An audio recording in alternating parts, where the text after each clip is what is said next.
Vamos ler então aqui, irmãos, Hebreus, capítulo 8, versículo 13. A palavra ela diz assim: quando ele diz nova, torna antiquado a primeira. Ora, aquilo que se torna antiquado e envelhecido está prestes a desaparecer. Vamos ter uma breve palavra de oração. Nosso Pai, somos tão gratos ao Senhor por esta hora na qual nós estaremos aqui debaixo do nome do Senhor Jesus para aprender algo dele, para mergulharmos cada vez mais nas profundidades de toda a realidade espiritual que há em Cristo. Ele nos foi dado, está em nós, habita em nós e deseja se expressar através de nós. Que a manifestação da presença do Senhor em nós, ela seja notória, seja vista, seja percebida. Claro, Pai, que em primeiro lugar para o nosso coração e também para aqueles que nos cercam. Esta manhã, Pai, abre teu coração, fala conosco, queremos enxergar o que tu tens para nós nessa oportunidade, como uma porção que procede do teu coração. Abra também, ó Pai, as nossas mentes e corações, nos dê concentração, para que nada daquilo que for falado seja perdido, porque nós iremos tratar deste assunto que o Senhor tem colocado em nosso coração, que é a Tua Palavra. Então nos dê, Pai, sabedoria e entendimento espiritual para falarmos, para recebermos, e nada há mais maravilhoso do que ouvirmos a Tua voz. Em nome de Cristo nós oramos. Amém.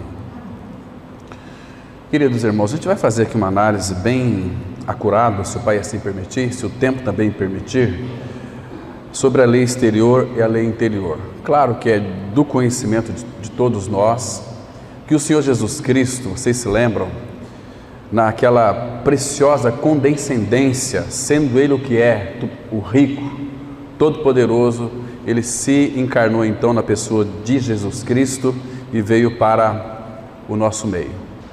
E o Senhor Jesus, Ele passou por toda a humilhação que um homem poderia passar.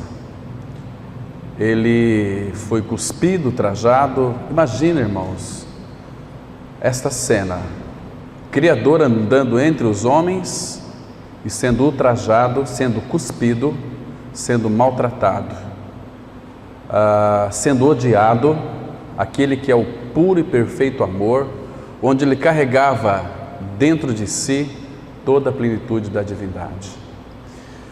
E por que estou dizendo isso? Porque esse texto aqui está como que, me escute com bastante atenção, irmãos. Esse texto, se nós olharmos e aprofundarmos nele, parece que a própria palavra está desonrando o Pai, mas não é esse sentido. Porque nós temos que ler as Escrituras sempre com foco em Cristo. Tudo aquilo que Deus faz durará eternamente. Mas aqui ele diz assim, quando ele diz nova, torna antiquada a primeira, fora de uso. Irmão, a palavra de Deus nunca caiu por terra e nunca vai cair por terra. Mas você percebe que nesse versículo aqui há uma condescendência do Pai para que então Ele possa realizar o seu grande plano de vir morar dentro de nós. Então, se nós fizéssemos uma pergunta assim: o que Deus fez para que pudesse habitar dentro de nós? Tudo que Ele poderia fazer. O Deus se fez carne e veio estendendo a sua tenda sobre nós, para que nós então pudéssemos estar abrigados nele. Aquilo que se torna antiquado e envelhecido está prestes a desaparecer. Do que ele está falando aqui? Da antiga aliança. A antiga aliança, ela foi instituída e a aliança foi feita lá em Abraão. Quando Abraão foi chamado, ele foi chamado sozinho, mas lembra que o pai disse para ele lá em Gênesis capítulo 12, de ti farei uma grande nação. Ali na pessoa de Abraão estava dentro de si, não apenas uma nação, mas nações, povos, raças e línguas. Tudo estava em Abraão. Quando Deus chamou Abraão, Ele estava também nos chamando em Abraão. Claro que se você ler depois toda a história de Abraão, nós vamos ver a partir do domingo que vem com detalhes, para que a gente possa então ver todos os arranjos de Deus e amá-lo como Ele deseja ser amado. Ele quer que nós o conheçamos, porque o conhecer, quanto mais nós o conheçamos, mais vamos amá-lo. E quando nós amarmos o Senhor de fato, em realidade espiritual, todos nós, sem sombra de dúvida, iremos desejar um Maranata verdadeiro. Iremos clamar as nossas reuniões, talvez até as nossas saudações, porque as histórias se repetem. A igreja do primeiro século, como que eles se saudavam? Maranata, ora vem Senhor Jesus. Porque a palavra que Cristo disse em João 14, de 1 a 3, quando Ele disse para seus discípulos, eu vou, mas eu volto para vocês. Então, quando eles foram batizados com o Espírito Santo, ali em Atos capítulo 2, aqueles 120 irmãos, ali estava nascendo a igreja. A alegria daqueles irmãos era tão grande, misturada com aquele sentimento de saudade, que ele estava aquelas palavras de Cristo bem fresquinha na sua mente. Ele vai voltar. Então, Maranata, Maranata, meu irmão. Então eles anelavam, eles desejavam. E daquele tempo até hoje, irmão, já passaram mais de 2000 anos. Ele não voltou ainda. Mas nós sabemos, irmãos, que estamos vivendo os últimos dias, talvez a última hora do relógio, porque os acontecimentos, naquilo que concerne aos princípios das dores, estão acontecendo. Terremotos, epidemias, e também existe um outro princípio, que é o princípio da dor ali. E quando a gente vê pela televisão as notícias, a gente percebe que muitas pessoas, famílias, estão passando fome. Estão buscando pão e não têm onde encontrar. Irmãos, e não se assustem, porque doravante, muitas famílias estão esperando apenas um pretexto para invadir e saquear supermercados. Não é para a gente se assustar com relação a isso, porque essas coisas, disse o nosso Senhor, que em breve iriam acontecer. Nós estamos vivendo o contexto, irmãos, temos que nos aperceber para isso, que a figueira, ela já está cheia de folhas. Se você consegue identificar um tempo, onde estávamos em um local, e que de repente formou-se um tempo, nós olhamos lá para um fundo, aquele negridão que vinha, aquelas nuvens escuras, então nós pudemos discernir, vai chover, e realmente caiu uma boa pancada de chuva. Então, quando nós percebemos estes sinais, estamos vendo hoje epidemias, terremotos em vários lugares, fome, série de enfermidades, é para nós discernirmos que os dias estão chegando ao seu final. Irmãos, e graças ao Senhor por aqueles que de fato têm ouvido da parte do Senhor, têm tido seus olhos abertos para poder perceber que devem de fato viver uma vida de perseverança em seguir o Senhor. Os filhos de Deus em Cristo Jesus, o genuíno Filho de Deus, eles procuram de alguma maneira entender a vontade do Pai e seguir o Cordeiro por onde quer que ele vá.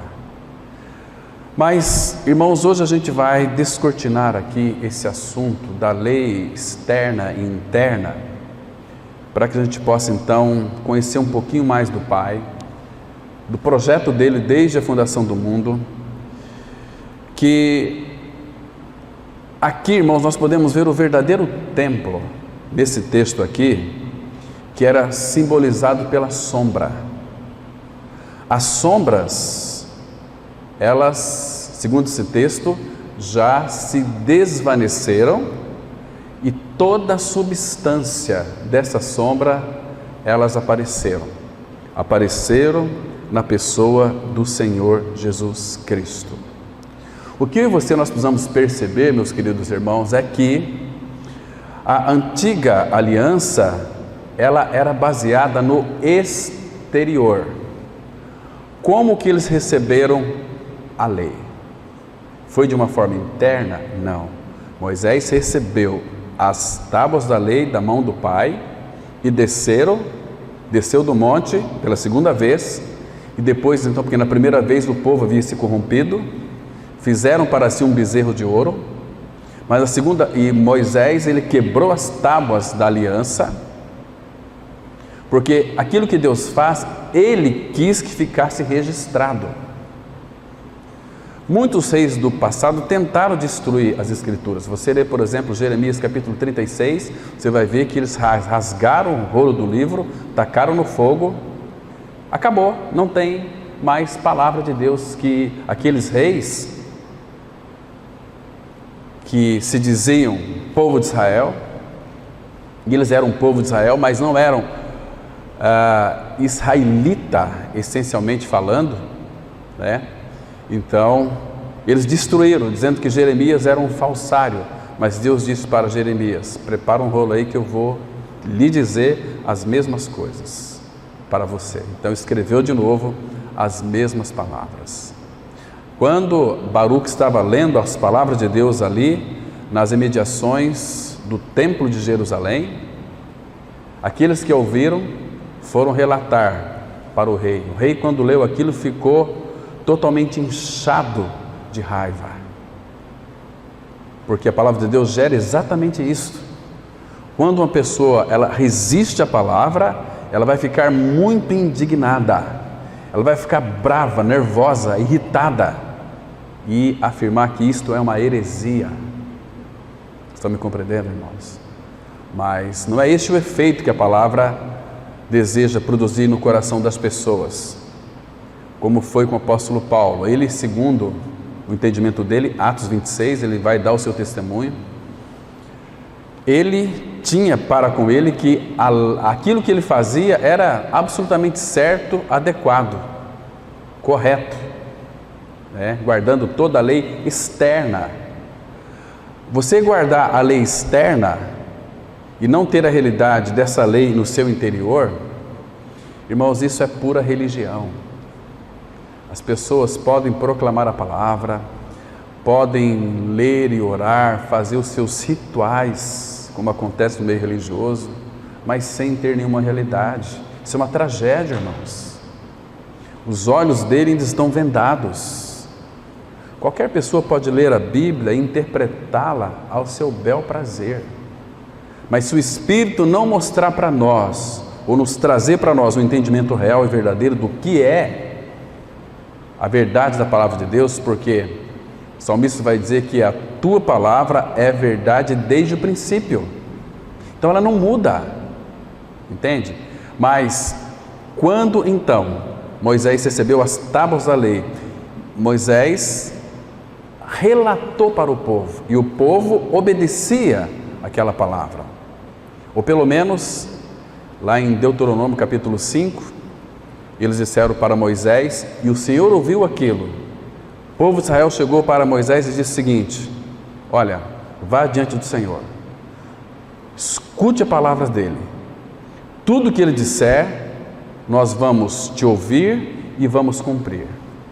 Aí Deus disse para Moisés: Moisés, em tudo eles falaram muito bem, mas quem me dera se eles tivessem tal coração.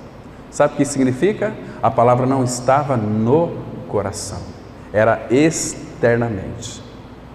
Então, a palavra, a lei foi dada para que o homem pudesse saber quem ele era, incapaz, inútil, incompetente para cumprir a lei de Deus, que é pura, justa, santa, que Paulo vai relatar depois lá em Romanos capítulo 7.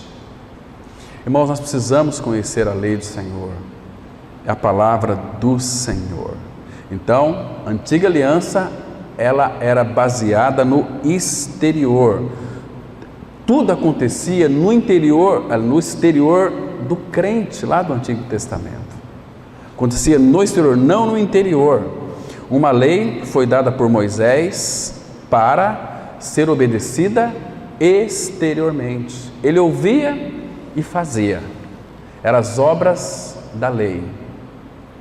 Mas, queridos irmãos, o problema era que esses mandamentos, eles podiam ser obedecidos mecanicamente, maquinalmente, né? Sem tocar o espírito da lei. As pessoas na época, elas podiam obedecer exteriormente sem que nada fosse afetado interiormente. Então eles faziam aquilo, eles tinham uma catarse psicológica, eles tinham uma purificação psicológica, eles se sentiam bem porque liam a lei e tentavam obedecê-la, igual muitos hoje, lêem as escrituras, oram e às vezes se sentem muito bem, né? Mas quando começam a ouvir a palavra de Deus, eles ficam tiriricas. Não, eu gosto, estou procurando uma igreja onde eu me sinta bem. Queridos, isso é trágico. São pessoas que estão procurando ensinos de doutrinas de demônios, porque quando a anulação da pessoa de Cristo e a obra consumada, o cristianismo sem cruz, ele é diabólico. Tem um pastor aqui na Bahia, ele escreveu um livro muito interessante. Cristianismo sem cruz, ele é diabólico. Acho que vale a pena vocês puderem adquirir aquele livro. São cartas que ele escreve para sua filha. Muito interessante. Eu vou trazer depois, talvez hoje à noite, esse livro. Quero ler algumas coisas que ele escreveu para sua filha. A frustração desse pastor com relação ao cristianismo que estão vivendo hoje. A filha estava muito longe, ela não encontrava um local onde ela pudesse reunir como igreja e que de fato os irmãos estivessem vivendo essa realidade da cruz, os filhos da cruz, como muitos que nos assistem depois eles mandam para nós e-mails, mensagens através de WhatsApp, dizendo o seguinte: olha, não tem aqui nesse estado, nessa cidade, uma comunidade que de fato tem a visão dessa palavra. Irmãos, e não tem. O povo estão procurando a palavra e não estão encontrando a palavra. Irmãos, que privilégio nós temos de nos reunir como igreja do Senhor e abrir as escrituras e depender do total controle do Espírito Santo para que Ele nos conduza a toda a verdade, toda a realidade da palavra. Queridos, o apóstolo Paulo, ele diz para nós algo muito interessante. Logo quando ele nasceu de novo, ele começou agora a interpretar o Antigo Testamento a partir da sabedoria que estava nele, que é o próprio Cristo. Paulo diz, por exemplo, se vocês puderem acompanhar comigo, em 2 Coríntios, capítulo 3, versículo 6, ele vai mostrar para nós aqui, está dizendo algo que nos chama muito a nossa atenção. Aqueles mandamentos que Paulo considerava que era para a vida, ele pôde perceber, agora em Cristo, que era para a morte. E o que matava Paulo? Ele diz assim, olha, 2 Coríntios 3, Eu vou ler aqui a partir do versículo 5. Não que por nós mesmos sejamos capazes de pensar alguma coisa como se partisse de nós. Pelo contrário, a nossa capacidade ou a nossa suficiência vem de Deus, o qual nos habilitou. Essa palavra habilitou, ela é qual nos capacitou, nos deu habilidade, qual nos habilitou para sermos ministros de uma nova aliança, não da letra, mas do Espírito, porque a letra mata, mas o Espírito vivifica. Paulo está dizendo aqui, aquela lei que é de Deus, que não tem nenhum problema, ela é santa, justa e boa, mas eu era carnal, eu não podia obedecer. Então, antes de Paulo conhecer o Senhor, queridos, e Paulo foi instruído aos pés de Gamaliel, segundo a tradição, desde os 12 anos de idade. Aquilo que ele tinha como vida, como realidade para a sua vida, que ele estava certo, que era o correto, que era adequado. Quando ele teve uma revelação de Cristo, quando o Pai revelou Cristo nele, ele percebeu que aquilo que ele tinha como uma evidência, que o levaria para a glória, estava matando ele. Estão me compreendendo? Então ele exteriorizou também aquilo que ele estava matando. Ele consentia na morte dos cristãos. Então, quando Estevão pregou a palavra de Deus, Atos 7, que sermão lindo! Vocês percebem que ali as pessoas e também Saulo ficaram furiosas. Então, quando Paulo recebeu, Atos 9, cartas dos principais e sumos sacerdotes, Atos 9, para ir para Damasco, prender os cristãos, torturá-los, manietá-los, matá-los, a palavra começa dizendo o seguinte: Saulo ainda respirando ameaças de morte. Percebe? Porque quando ouviu o testemunho de Deus, e a primeira vez que Saulo ouviu o testemunho de Deus, foi na boca de Estevão. Aquilo lá nunca mais saiu do coração dele. Ele vai dizer nas suas cartas sobre esse testemunho. Imagina, quando Estevão contemplou a glória do Senhor, os céus se abriram, e ele viu a glória de Deus, e o Filho assentado à sua destra. Mas depois, quando começaram a apedrejá-lo, ele contemplou de novo a glória do Senhor e viu Jesus de pé, pronto para receber seu filho. Que cena! E aquilo para os religiosos que estavam apedrejando a Estevão, eles rilhavam os dentes, taparam os ouvidos, jogavam poeira para o alto e se arremeteram contra Estevão, que disse uma palavra muito linda, que ali foi a expressão, a manifestação de Cristo. Pai, perdoa-lhes. Pai, não impute neles este pecado, eu os perdoo, porque eles não sabem o que estão fazendo. Que lindo foi aquilo, irmãos.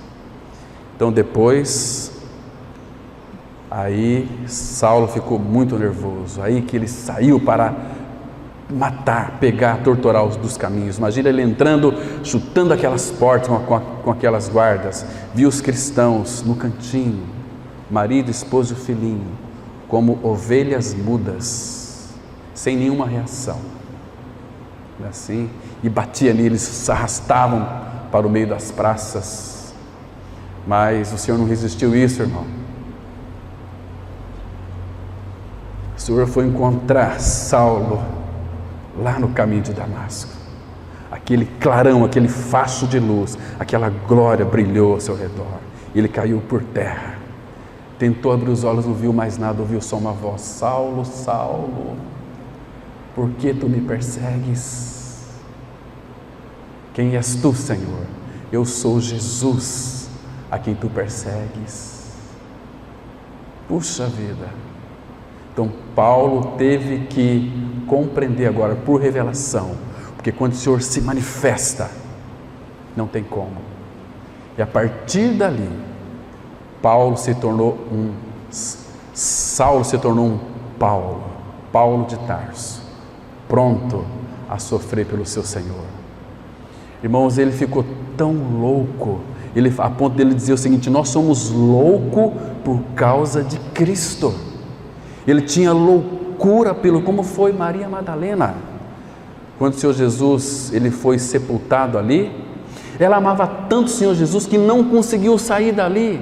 Ela entrou no túmulo, cadê o corpo dele? Porque havia sido ressuscitado. Ela ficou totalmente desesperada: cadê o corpo do meu Senhor? Viu um jardineiro que era o Senhor no jardim. Interessante, né? Os quadros da palavra de Deus. Lá em Gênesis, o pecado entrou no jardim. E ali, quando Jesus ressuscitou, ele estava no jardim. Maria Madalena achou que ele fosse um jardineiro. Senhor, o Senhor não viu onde colocar o corpo do meu Senhor? Se o Senhor viu, fala para mim que eu vou buscá-lo e trazê-lo de volta. Aqui é o lugar dele. Depois ele disse: Maria. As escamas dos olhos caíram. Ela pôde então contemplar o Senhor ressuscitado. Imagina a alegria dela, irmão. Imagina como Paulo contemplava a Cristo agora. Ficou 3 anos na Arábia contemplando, buscando discernimento da parte do Senhor sobre aquela linda visão. Então todo conhecimento de Paulo que ele tinha da lei, exteriormente, ele diz: tudo isso para mim é refogo, é lixo inútil. Ele vai dizer isso lá em Filipenses capítulo 3, das suas prerrogativas como um bom judeu. Era um dos principais dos judeus, como era Nicodemos também. Guardava a lei, obedecia a lei, mas era a lei exterior, não era interior. Agora toda a lei de Deus fez sentido para Paulo, porque ele disse aqui: olha, a letra mata, mas o Espírito vivifica. Agora olha o versículo 7. E se o ministério da morte, gravado com letras em pedras, é a lei, se revestiu de glória a ponto de os filhos de Israel não poderem fitar a face de Moisés por causa da glória do seu rosto, ainda que desvanecente, como não será de maior glória o ministério do Espírito? Olha a admiração dele aqui, irmão. Ministério do Espírito que habita no interior de todo aquele que creu. Então, quando o Espírito veio habitar para dentro de nós, ele trouxe toda a realidade espiritual. Tanto é que Paulo vai dizer lá em Colossenses capítulo 2, 9 e 1, versículos 16 e 17: porque nele, em Cristo, habita corporalmente toda a plenitude da divindade. Habita em Cristo e Cristo em nós. Meu Pai amado, o que nós temos? Por isso que Paulo disse aqui: como não será de maior glória o ministério do Espírito? Porque se o ministério da condenação foi glória, em muito maior proporção será glorioso o ministério da justiça. Porquanto, na verdade, o que outrora foi glorificado neste respeito, já não resplandece diante da atual sobre excelente glória. Irmão, que coisa linda! E o 11 ele diz assim: porque se o que se desvanecia teve a sua glória, muito mais glória tem o que é permanente. Compreende? Porque Deus agia pelo seu Espírito. Naquela época, aqueles que buscavam o Senhor, o Espírito pairava sobre a vida deles, trazia profecia, trazia revelação e voltava. Não permanecia, era desvanecente. Moisés subiu ao monte para receber as tábuas da lei de Deus, ficou lá 40 dias e 40 noites. Quando desceu, a face dele estava como que aquele brilho de glória, mas era desvanecente, porque era exterior. Mas, irmão, o que nós recebemos em nosso interior quando cremos em Cristo é o Espírito do Cristo glorificado. Esta glória que era exterior a Moisés está dentro de nós, como ele disse aqui, permanente, que não sai mais de nós, está em nós. Ah, se nós compreendêssemos isso, para poder viver esse cristianismo autêntico e verdadeiro, conhecendo o Senhor. Ah, como nós precisamos, irmãos, ver isso. Abra lá em Hebreus capítulo 8, irmãos. Hebreus 8. Vamos ver mais um detalhe aqui importante. Porque veja aqui toda a construção. É maravilhoso. Aqui todo o livro, a carta de Hebreus, tem como pano de fundo o livro de Levítico. Aqui, irmãos, veja a construção. Veja aqui por que a antiga se tornou envelhecida e antiquada. Veja a construção. Presta atenção. Hebreus 8:1. Vou ler alguns versículos aqui. Olha só. Ora, o essencial das coisas que temos dito é que possuímos tal sumo sacerdote. Esse tal sumo sacerdote é Jesus, que se assentou à destra do trono da majestade. Por que Jesus se assentou à destra do trono da majestade? Porque ele acabou todo o seu trabalho,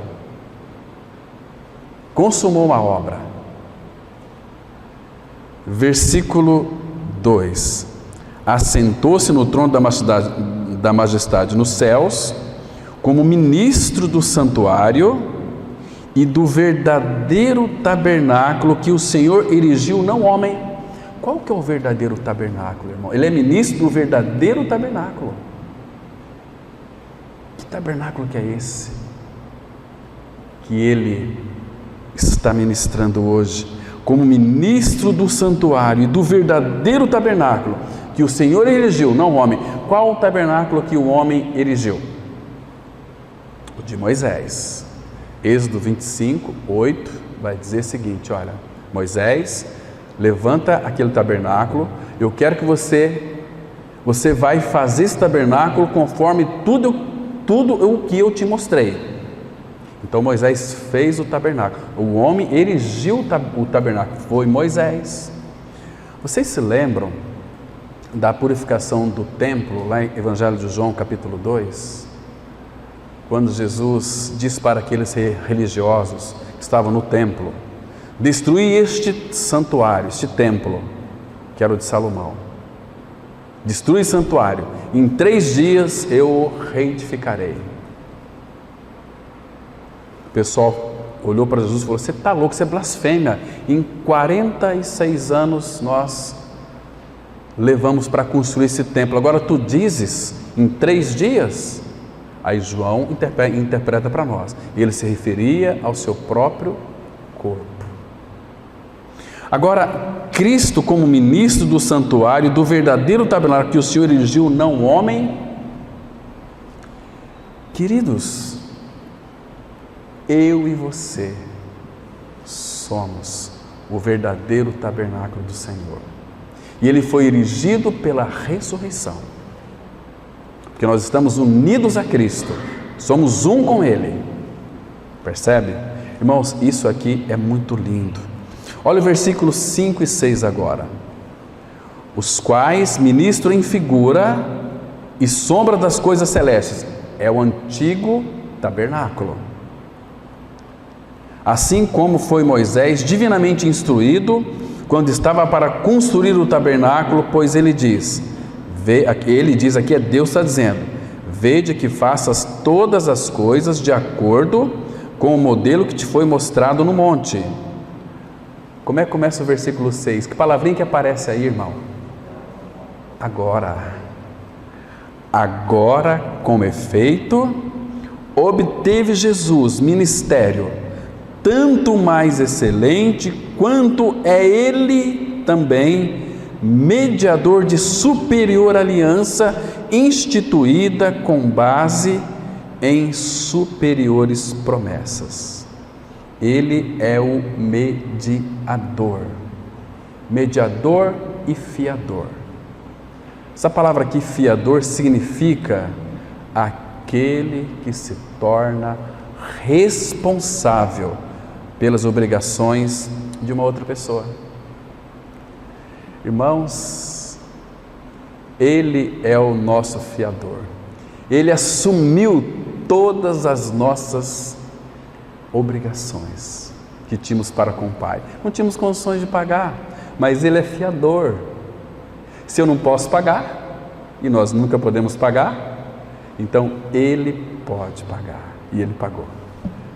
Que Cristo nós temos, irmãos. Que Jesus maravilhoso nós temos. Então, amados, Deus, Ele queria que compreendêssemos o tamanho do seu amor, o quanto Ele nos ama. Aquela aliança, quando foi feita com Abraão, e Deus sempre vinha ratificando em toda a palavra, até chegar na realidade que é Cristo. Quando Deus fez aquela aliança com aquele povo, estava fazendo conosco também, porque nós estávamos em Abraão. Olha só, tem um texto aqui, irmãos, abra lá em Deuteronômio, capítulo 29. Irmãos, não se esqueçam disso, isso aqui é tão importante para o nosso crescimento com o Senhor. Deuteronômio 29, vamos ler os versículos, a partir do versículo 10. 29, verso 10. Olha que coisa mais linda.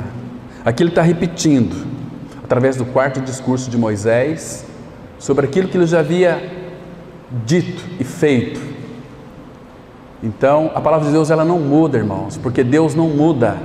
Então ele disse assim, versículo 10: Vós estáis hoje todos perante o Senhor. Aquele povo, irmãos, nós não estamos apenas perante o Senhor, nós estamos nele, Ele está em nós. Que privilégio nosso, está vendo?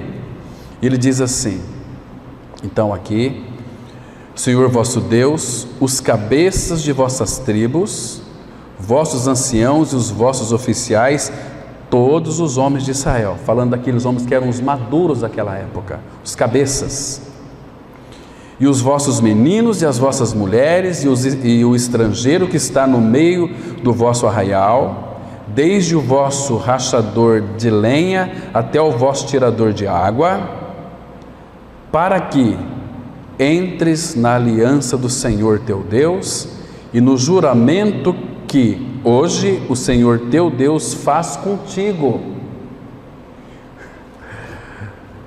para que hoje te estabeleça por seu povo, e ele te seja por Deus, como te tem prometido, como jurou a teus pais, Abrão, Isaque e Jacó.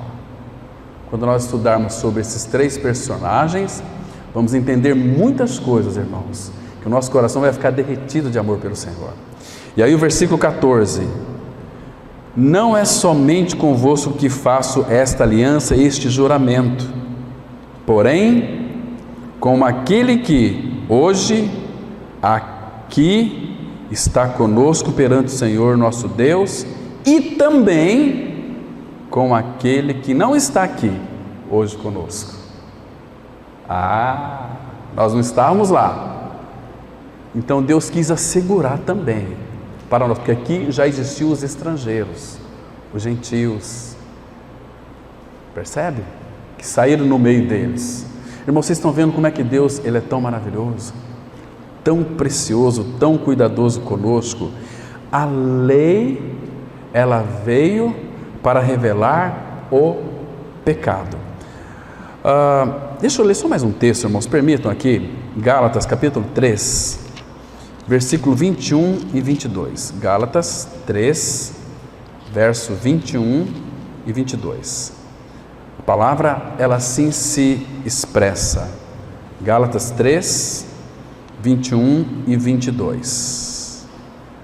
Agora Paulo, ele interpreta a lei do Antigo Testamento de uma forma tão graciosa. Ele diz assim, versículo 21: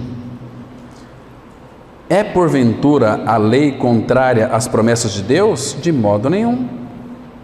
Porque se fosse promulgada uma lei que pudesse dar vida, a justiça, na verdade, seria procedente de lei.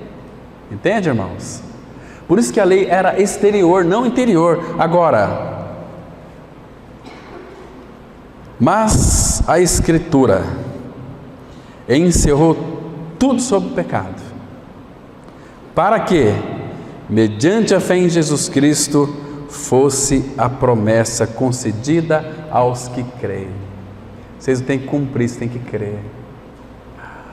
Quando nós cremos, Ele que habita em nosso interior é que tem a capacidade e a habilidade de fazer com que nós olhamos para a lei de Deus e enxergamos nela graça, amor e misericórdia.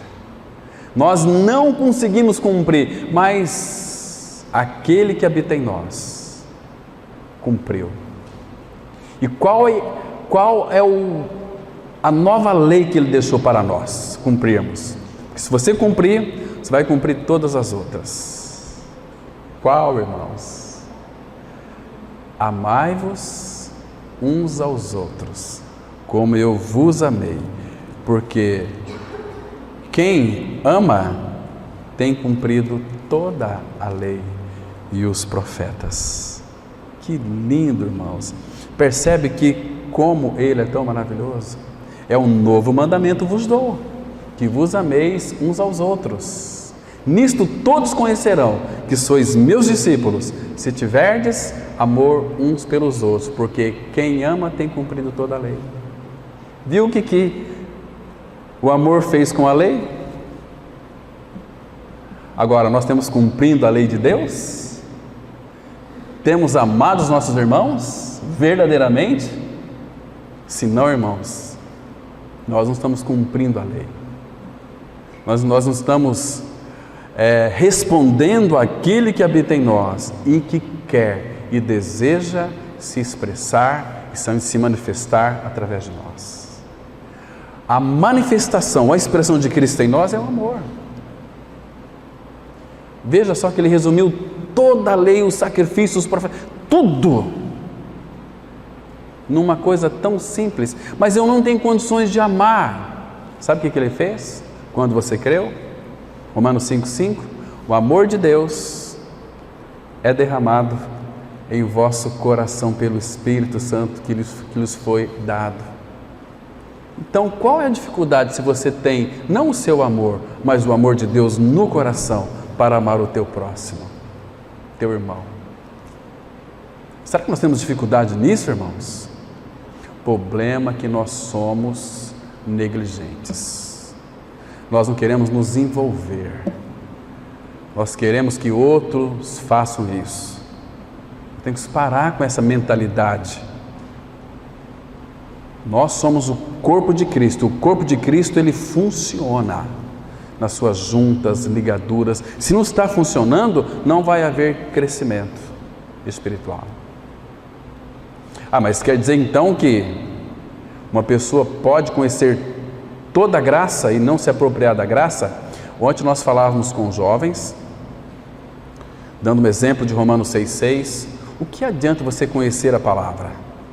O que adianta você saber a Escritura, se você não tem a realidade dela?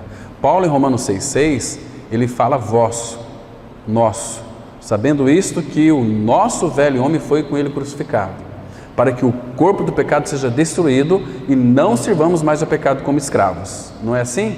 Não está claro ali? O que nós sabemos ali? Que o velho homem foi crucificado, que morremos com Cristo. Mas Paulo diz em Romanos 6,7: porquanto aquele que morreu justificado está do pecado. Não adianta você saber Romanos 6,6. Você tem que ter a experiência de Romanos 6,6.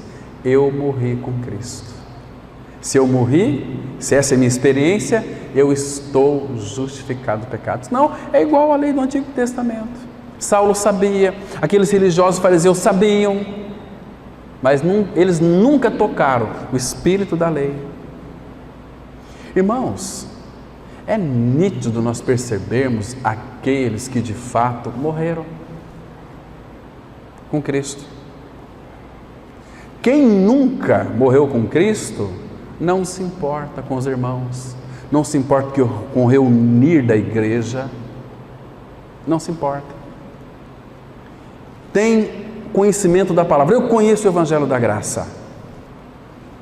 Uma vez eu estava saindo da ginástica, até o Dudu chegou depois à tarde, estava conversando com um querido senhor, que foi pregador aqui durante muito tempo, pregava a palavra, e conversando com ele, convidando, falou: vamos se reunir como igreja, vamos voltar a ouvir a palavra.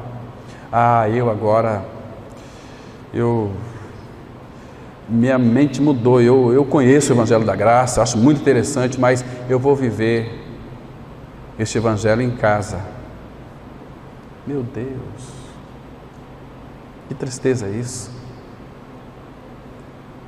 Queridos, Jesus se entregou pela igreja. Ele amou a igreja a ponto de morrer por ela e cuida dela. Como que nós podemos amar menos a igreja? Ou então nós não temos nenhuma realidade de Cristo em nós. Entende, irmãos? É triste, é lamentável, mas vamos aqui caminhar um pouquinho, mostrar para vocês que na antiga aliança, os sacrifícios precisam ser repetidos e repetidos, mas agora na nova aliança, um único e eficaz sacrifício foi feito e o perdão está garantido para sempre. Mas o que dizer de Moisés, Samuel e Davi? Deus não os perdoou? Certamente que o fez, mas não com base na velha aliança e seus sacrifícios. Deus perdoava os crentes na velha aliança baseado na morte de Cristo, para quem apontavam os antigos sacrifícios. Fora do novo concerto e do seu cordeiro, não havia perdão para os crentes da velha dispensação. Então, como é que Moisés, Samuel e Davi foram salvos? Abraão, os irmãos do Antigo Testamento. Não foram muitos que foram salvos, foram poucos.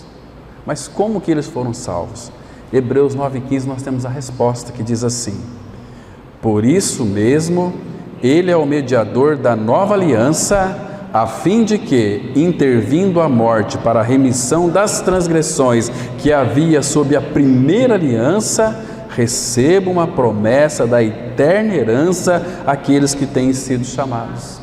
Não é eterna aliança, agora é eterna herança.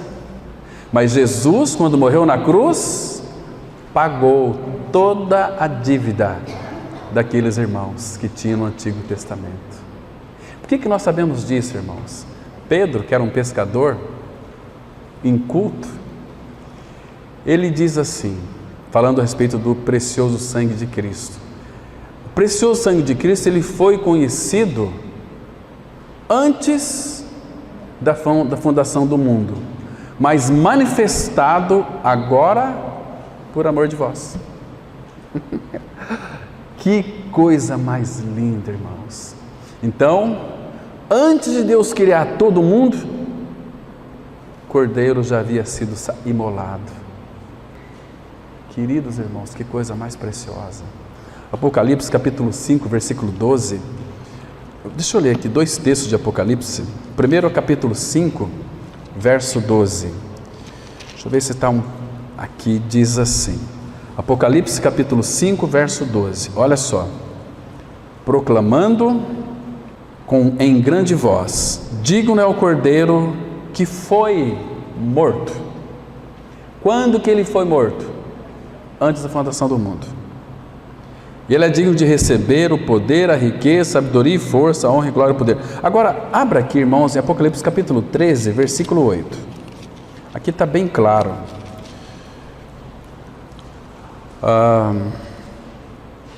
A parte B do versículo, finalzinho do versículo 8, que diz assim, olha: do Cordeiro que foi morto desde a fundação do mundo. Então, claro que em Hebreus 9,15 não poderia ser de outra forma. Aqueles irmãos foram salvos por Cristo e a cruz, porque está tão claro aqui, olha, ele é o mediador da nova aliança, a fim de que, intervindo a morte para a remissão das transgressões que havia sob a primeira aliança. Entende? Quão rico é esse versículo aqui, irmãos? Recebam a promessa da eterna herança aqueles que têm sido chamados. Então vamos avançar, dizendo que o antigo pacto era naturalmente limitado, temporário e parcial, Mas o novo pacto é irrestrito em seu poder, eterno em sua duração e completo em seus efeitos. A antiga aliança era externa, as leis foram gravadas em tábuas de pedra, mas a nova aliança é gravada na mente e no coração. Hebreus capítulo 8, verso 10, diz assim a palavra: porque esta é a aliança que firmarei com a casa de Israel depois daqueles dias, diz o Senhor. Na sua mente imprimirei as minhas leis, também sobre o seu coração as inscreverei, e eu serei o seu Deus, eles serão o meu povo. Agora podemos ser em realidade espiritual o povo de Deus, porque a lei está dentro de nós e cumprida por aquele que habita em nós. Entende, irmãos? Aqui, mente significa coração. Coração. Deus fez isso para nós, não colocando a sua lei dentro do nosso velho coração. Ele teve que tirar o nosso velho coração. Os profetas anunciaram isto. Vamos ver alguns textos aqui. Jeremias, capítulo 24, versículos 6 e 7. Olha que lindo, irmãos. Jeremias 24, os versículos 6 e 7. Temos aqui uma linda declaração. Olha só, que promessas. Jeremias 24, 6 e 7. Porei sobre eles favoravelmente os olhos. Graças ao Senhor, irmãos. Que Deus maravilhoso, Ele colocou os olhos sobre mim e você, sobre aquele povo também. E os farei voltar para esta terra. Cristo. Porque quando Adão pecou, o Éden sumiu do jardim. Ficou só o jardim, agora ali começou a nascer abrolhos, espinhos. Vou fazer voltar para esta terra aqui é um apontamento, uma figura de Cristo. Terra. E os farei voltar para esta terra, edificá-los-ei, e não os destruirei, plantá-los-ei, e não os arrancarei, porque nós somos plantados em Cristo, nele arraigados. Agora, olha o 7, dar-lhe-eis, eu vou dar coração, para que me conheçam, que eu sou o Senhor, eles serão o meu povo, e eu serei o seu Deus, porque se voltarão para mim, claro que agora com coração novo, de todo o seu coração. Com o nosso coração velho não tem condições de irmos a Deus, mas com um novo coração, trabalhado por Ele, nós podemos voltar para Ele, de todo o nosso coração. Queridos, aqui Ele está mostrando para nós, que Ele nos conduziria. Presta atenção, o que isso traz para o seu coração? Ele é aquele que nos conduz. Isso reflete o que do Senhor em nós? O que Ele é para nós hoje? Salmo 23:1, o Senhor é o que? O meu pastor, nada me faltará. Lembra? Ele me faz repousar. Eu não consigo repousar, mas Ele me faz repousar. Conduzirei eles para pastagens, águas de descanso. Tem aqui, ó. Abra aqui em Ezequiel 34, 13 e 15.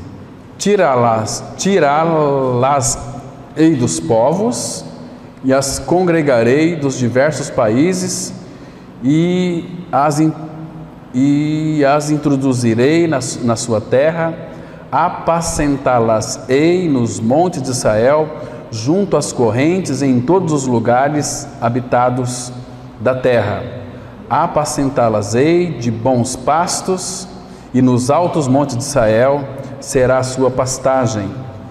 Deitar-se-ão ali em boa pastagem, e terão pastos bons nos montes. O 15, irmãos, eu mesmo apacentarei as minhas ovelhas e as farei repousar, diz o Senhor.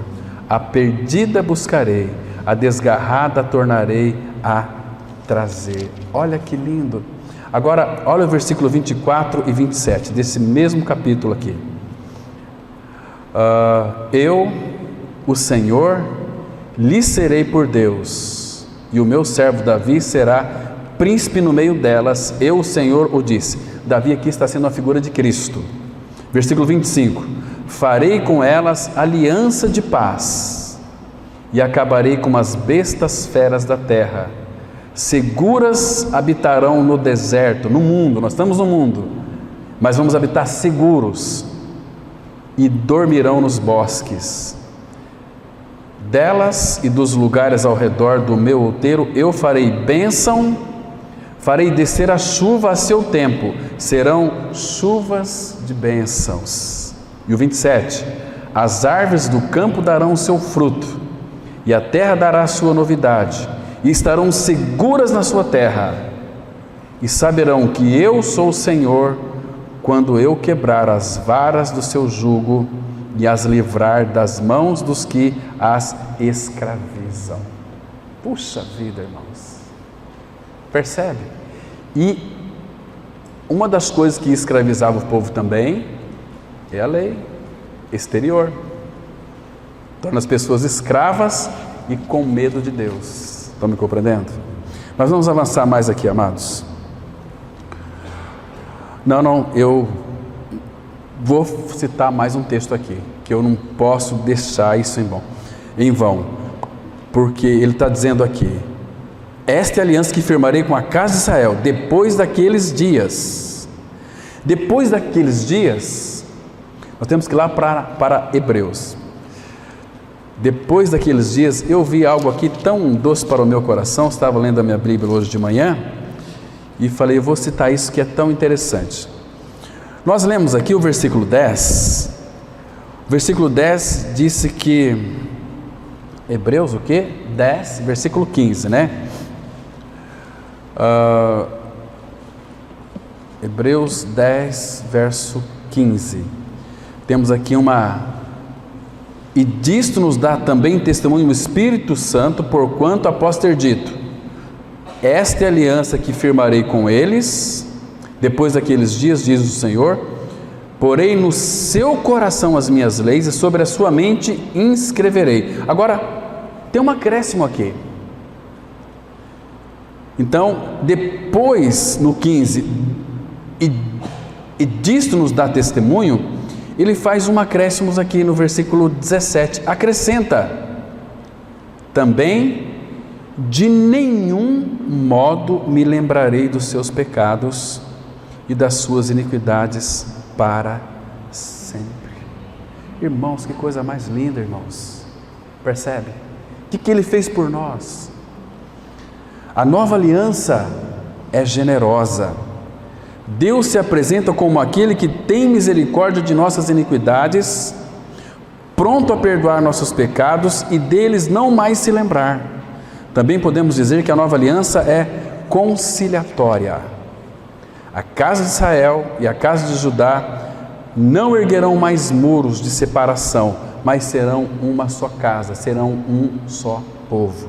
Efésios 2, 14 e 15 está escrito: porque Ele é a nossa paz, o qual de ambos fez um, e tendo derribado a parede da separação que estava no meio, a inimizade, aboliu na sua carne a lei dos mandamentos na forma de ordenanças, para que dos dois criasse em si mesmo um novo homem, fazendo a paz. Então, amados, o que é interessante é que Paulo chama a antiga aliança do ministério da condenação. O povo vivia totalmente apavorado, com medo de Deus, mas esse não era aquilo que estava no coração do Pai, que eles não temessem a Deus. Então ele se fez carne, se igualou ao homem e pôde trazer a verdadeira paz para dentro do coração do homem. Isso é tão maravilhoso, porque Ele é a nossa paz, Cristo. Então nós temos paz, porque a paz habita em nós. Agora podemos desfrutar da verdadeira alegria, pois tudo se torna interior.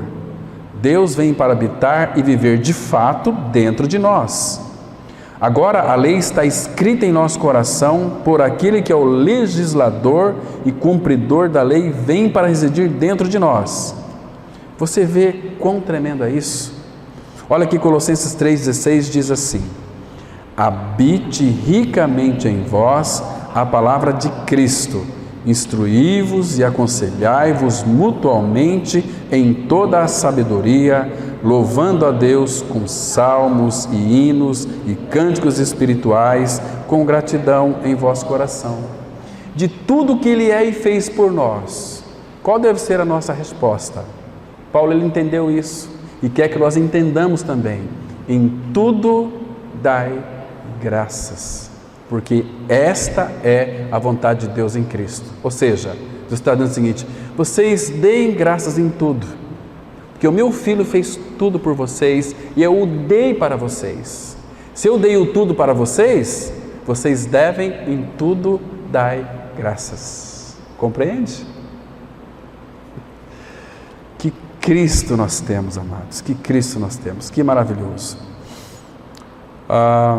Habite ricamente em vós. Ricamente, agora ela habita no coração.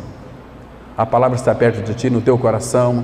Esta é a palavra da fé que nós pregamos. A lei não é mais um conjunto de regras externas que estão escritas em tábuas de pedra. Todas elas foram cumpridas por uma pessoa que agora veio habitar no regenerado. Agora é a vida da pessoa dentro do novo nascido que cumpre toda a lei e não o próprio cristão. Sabe por quê? Porque Ele colocou dentro de nós o seu Espírito. Ezequiel 36:27 diz assim: porei dentro de vós o meu Espírito e farei que andeis os meus estatutos, guardeis os meus juízos e os observeis. O Espírito dentro de nós faria esta obra, de nós andarmos, de nós guardarmos aqui, que é obedecermos e descansar, porque é Ele, é o Espírito habilitador e capacitador que habita em nós. Reflita, irmãos, no fato de Jesus Cristo vive dentro de vocês. Todas as exigências de Deus são cumpridas por este Senhor que habita dentro de você. Estamos numa união perfeita com o nosso amado Senhor. 1 Coríntios 6,17 diz assim: mas aquele que se une ao Senhor é um espírito com Ele. Então deixa Ele fazer, só obedeça. Deixa Ele usar os teus olhos, tua boca, tua mente, os teus braços, os teus pés. Deixa Ele te usar.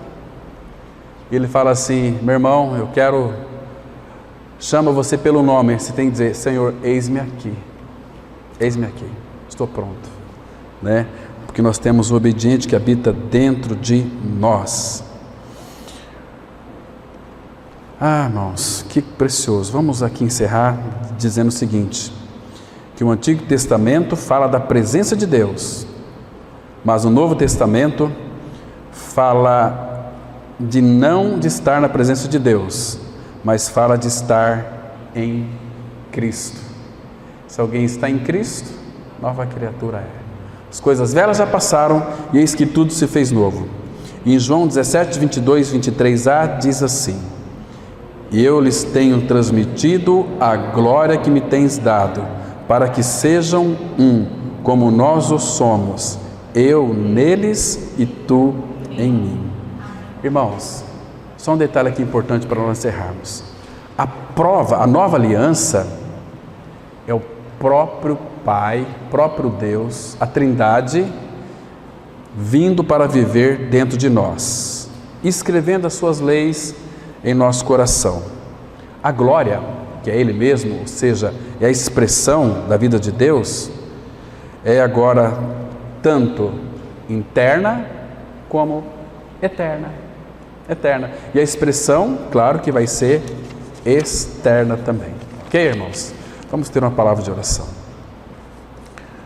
Pai, graças te damos por tantas verdades profundas e reveladoras na Tua palavra. Nós queremos, ó Pai, avançar no Senhor. Pai, avança em nós, Pai, nos conquistando cada dia mais. conquista-nos para Ti mesmo. Pai, nós sabemos que fomos comprados, pertencemos ao Senhor. Pai, mas nós queremos ser envolvidos cada dia mais com Teu grande amor, Tua grande santidade, com tudo aquilo que Tu és. Obrigado pelo tempo, Pai, que passamos aqui ouvindo a Tua palavra. Frutifique ela em nossos corações, edificando-nos, revelando e formando o Cristo em nós, para a glória Tua mesma, Pai. Em nome de Cristo nós oramos. Amém.